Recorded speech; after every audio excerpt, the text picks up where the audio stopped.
Resumen del servicio dominical. El campo de Booz, donde inunda la gracia de Dios. Ruth, capítulo 2, versículos del 1 al 23. Pastor David Kwon.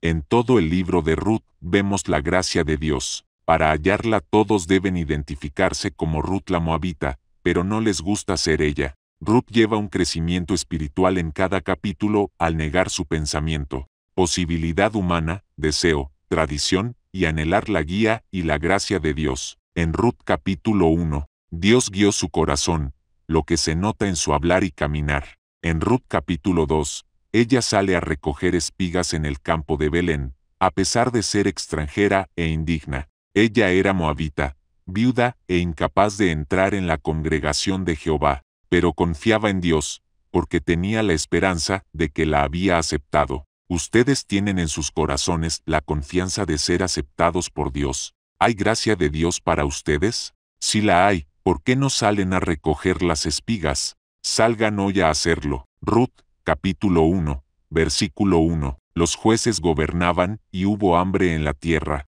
Jueces, capítulo 21, versículo 25. En esos días no había Dios en el corazón de las personas. ¿Ustedes tienen rey establecido en sus corazones? He visto a muchos ser guiados por el rey de su sí mismo. ¿Este sería el alimento espiritual que Dios les quiere dar? Pregúntense a sí mismos si tienen a Dios como rey establecido en el corazón, o están comiendo su propio alimento y piensan que así pueden mantener la salud espiritual. Ruth había sido claramente humillada, menospreciada e intervenida por Dios.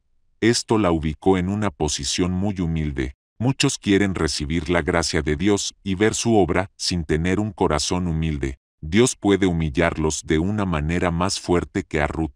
Por eso, mejor humíllense con la palabra de Dios que les comparto, que solamente les quebranta el orgullo. En Belén estaba el alimento de Dios. Pero si ustedes menosprecian al panadero, ¿quieren comer pan de ese panadero? ¿En esta iglesia hay pan? Sí, entonces coman. ¿Es difícil comer del pan que Jesús nos sirve, y del agua que Dios nos da? Ese pan y esa agua cambia nuestro estilo de vida, nos sacia y nos quita la sed, no nos permite seguir yendo al pozo de Jacob. ¿Por qué tienen esa vida de fe? Porque no comieron el pan ni tomaron el agua que Dios les sirvió gratuitamente, sino que lo menospreciaron y por eso no tiene el poder de cambiar sus vidas. Quien menosprecia el pan de Dios se alimenta de su pensamiento y autoconfianza, lo que solo le produce hambre. Por esta causa llegó el hambre a la tierra de Belén. ¿Ustedes quieren vivir con hambre? Dios nos brinda la palabra celestial, que es el pan de vida, compartiendo entre los hermanos con un mismo interés y gusto espiritual.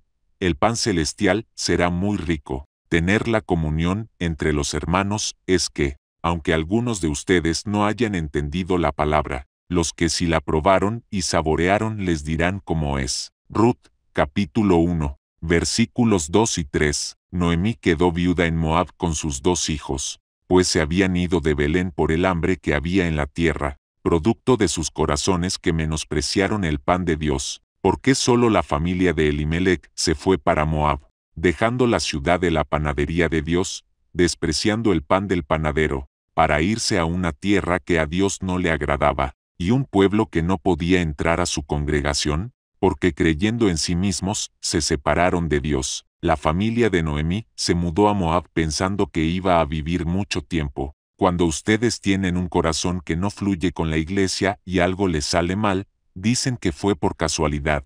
No reconocen que fue por tener un corazón maldito que juzga al siervo, a la iglesia y a Dios. No es necesario que lleguen tantas muertes. ¿Cuánta intervención desean recibir?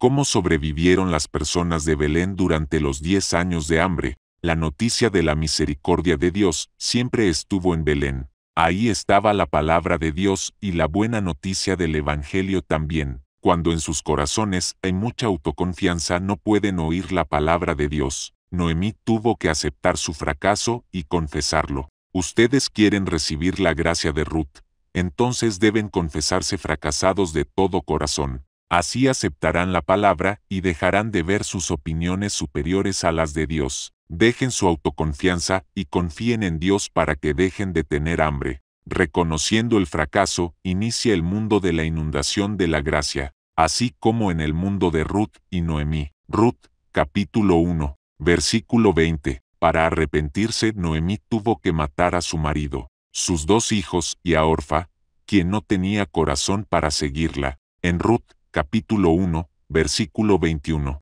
Noemí reconoció la intervención de Dios. Ustedes necesitan oír la palabra y arrepentirse antes de matar a más personas. Tienen como tarea escribir en sus libretas a quienes mataron por su maldad.